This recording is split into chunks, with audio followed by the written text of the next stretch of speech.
Well, how much freedom is too much when it comes to what high school students are allowed to wear? That question is being raised tonight as the Toronto District School Board is among one of the first in our country to approve a new set of rules that will take fashion police out of the classrooms and put a focus on self-expression.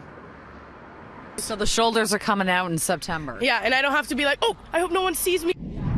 Under the new rules, students will no longer be reprimanded for showing skin. Here's a preview. Starting in September, as long as the groin, buttocks, and nipples are covered, tops may expose shoulders, stomachs, midriff, necklines, and cleavage. Bottoms may expose legs, thighs, and hips.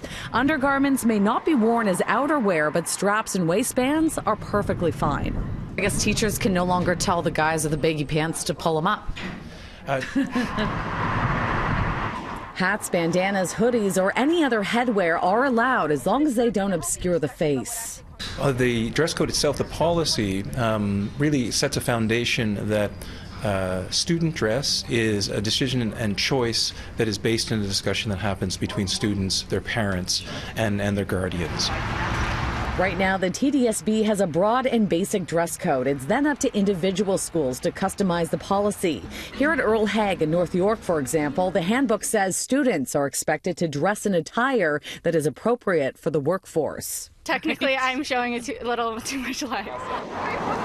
The new dress code will be a blanket policy for all schools across the board, and not surprisingly, students are loving it.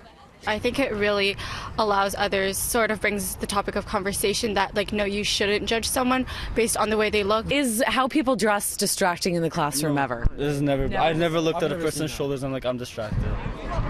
Some parents, on the other hand, freedom of expression. Let the kids wear what they want to wear. What do you think of that? I don't approve of that. Oh yeah, essentially, you might as well just wear a two-piece bathing suit if you wanted to. If that's what it's coming down to, like, this is getting ridiculous. Like, I think it should be told to kids at a young age that, okay, of course there's freedom of speech, but there's certain dress code appropriate for certain events. The TDSB says it took a year to review the policy, and during that time, they heard some very powerful deputations regarding dress code enforcement. It might be because a student is wearing spaghetti straps, for example, versus thicker straps, and so the measurements were being applied for enforcement rules, and students were feeling shamed. First day of school in September, what are you wearing? Probably like a tube top and shorts. It's about time that I can wear that freely, man.